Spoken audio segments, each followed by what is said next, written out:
All right, there has been a slight change in the order of speakers. Dr. Milen Naik, who was here, supposed to be here, is unfortunately indisposed and unwell, and therefore he will not be able to make it.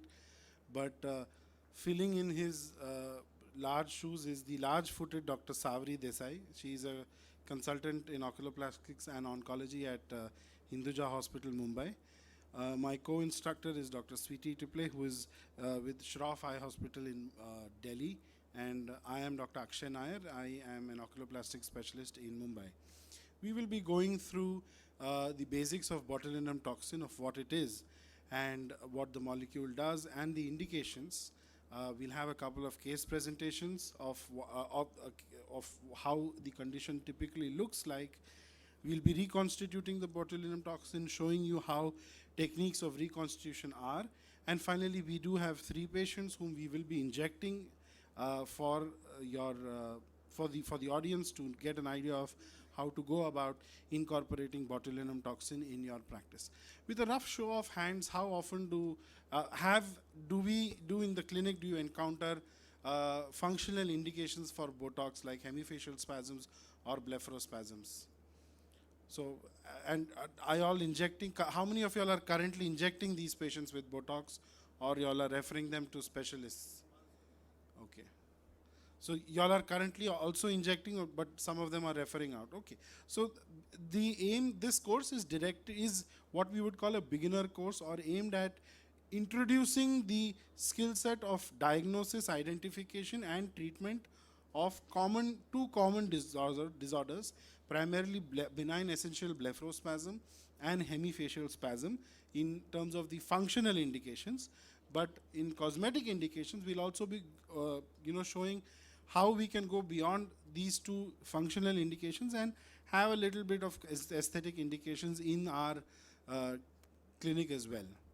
So I'll talk about mechanism of action and patient preparation. Dr. Sweetie will talk about the reconstitution technique, and I'll also talk about the currently available toxins that we have here.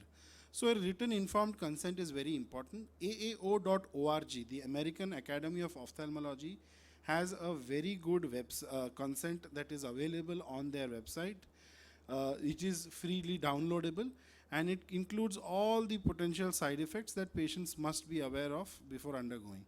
Explain the procedure beforehand, and also ask for a history of bruising.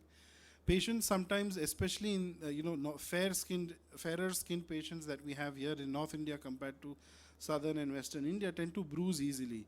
So you can ask a history of that when, say, for example, you can ask them if when they had a blood test at the site of venipuncture, if they develop a small purple bruise, that indicates that there is a possibility that they may bruise around the eyes as well.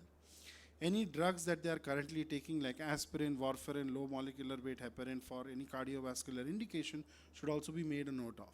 And there are 2 sets of instructions that need to be given: before the procedure and after the procedure, which includes just after the procedure what needs to be done, and long term what you should avoid. So patients who you should typically not be wearing too much makeup around the eye, ask them to take care of all those things. Immediately after the procedure, you don't want patient to rub their eyes or massage their eyes, and come into detail after that, more on that in a while.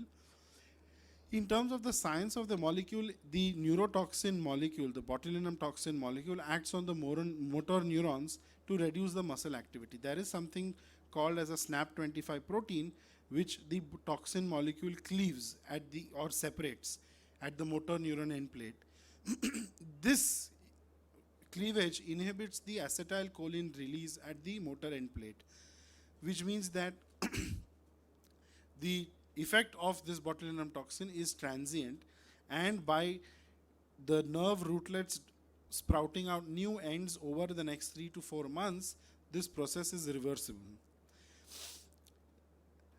It is important to explain to the patient that the Botox activity takes 3 to 4 days to kick in. The peak effect will be seen in 2 to 3 weeks, and this lasts for 3 to 4 months.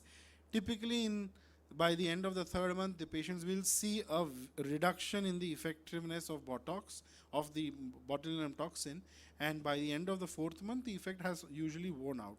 This is the average. This means that sometimes you may have a patient who may require, in whom the effects will wear out a little earlier. You also may have a group of patients in whom it will last a little longer. Sometimes of course you will have patients who come in and say, doctor साहब आपने injection दे दिया, अगले दिन से ही आराम हो गया. So then you realize it's not working on the eyes, it's working at a higher level. So instructions before the procedure is you ask the patient to relax and take care, make sure that there is no makeup around the eye. The patients need to mark their social calendars, especially in large cities like Mumbai and Delhi.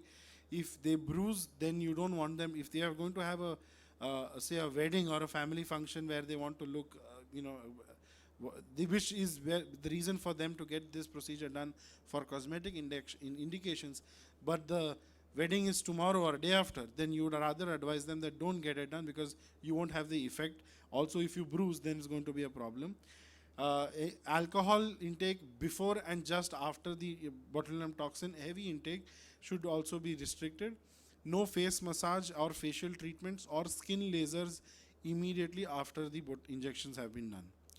In the office, how do we prepare the area? We put in a drop of Paracaine, and the cream, which is Prilocaine with Lignocaine, is available. The brand name for AstraZeneca is Emla. The trade name for Neon is Prelox.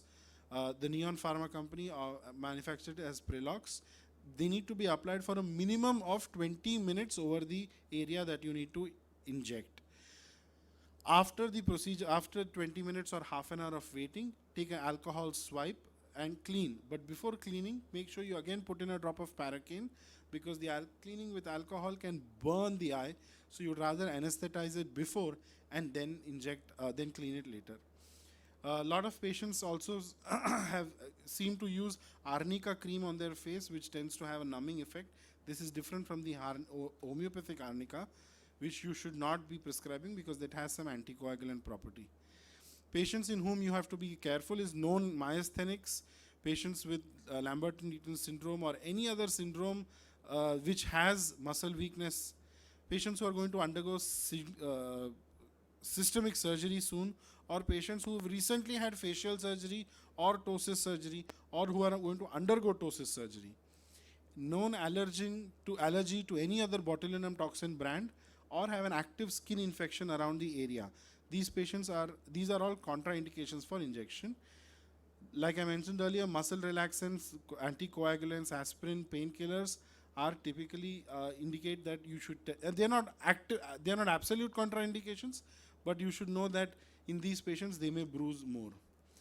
3 Gs: ginseng, garlic, and I forget the third G.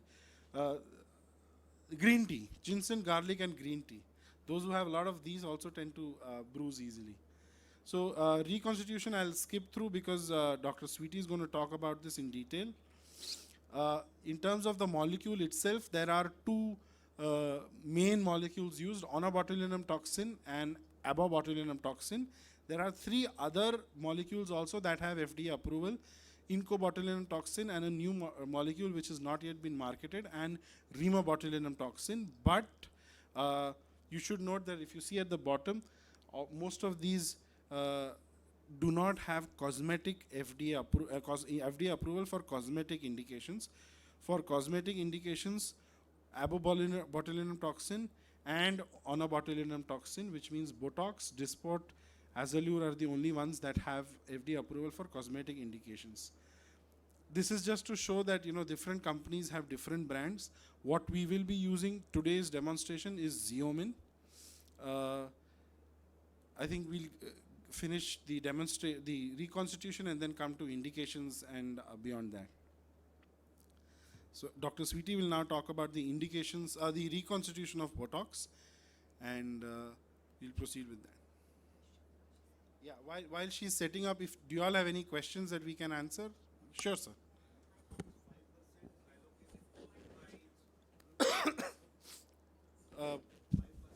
The ointment, so typically it doesn't cause any problem. I don't know in terms of the pharmacology or the effect on the eye, but very often, almost every other patient, a little, because we inject so close to the eyelid, there we apply the Botox, the Prilox ointment close on the eyelids.